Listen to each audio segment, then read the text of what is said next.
Hey, folks, Kevin Jackson here, pointing out the hypocrisy and the idiocy of leftists. And here's Bill Maher, who's, by the way, beginning to lean a little bit more to the right now because he's seeing the devastation of the left. But here in an interview that Bill's giving about his upbringing, he reveals a few things about himself.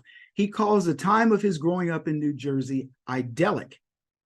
Listen to him. I'm a kid who had, I think, a normal middle class upbringing.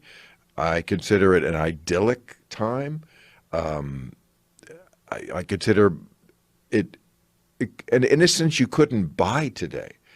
But what's interesting about Bill's idyllic identity is he says we didn't have any racial issues because we only had one race. I mean, first of all, I grew up in New Jersey in the 60s.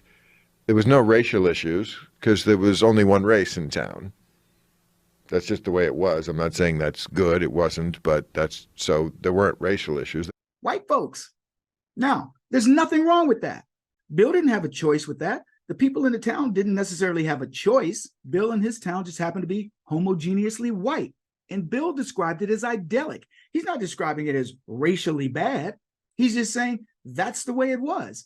But then right after that, you know what Bill does? He says, I don't know if that was good or bad. Bill, you just described it as idyllic. It was obviously good.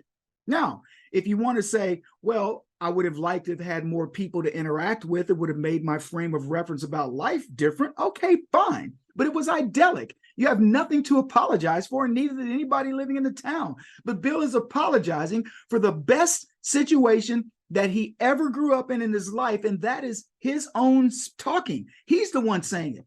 Now that he lives in the real world, Bill doesn't see it as idyllic. Now he's got to interface with white people, black people, gays and straights, or whatever else. He's got to form his ideas about this based on what? This idyllic upbringing that he had. And you know what Bill did?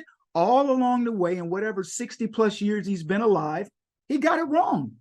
He's admitting he got it wrong. It wasn't idyllic. You know why? Because Bill didn't have enough frame of reference to understand that maybe it wasn't all that it was cracked up to be.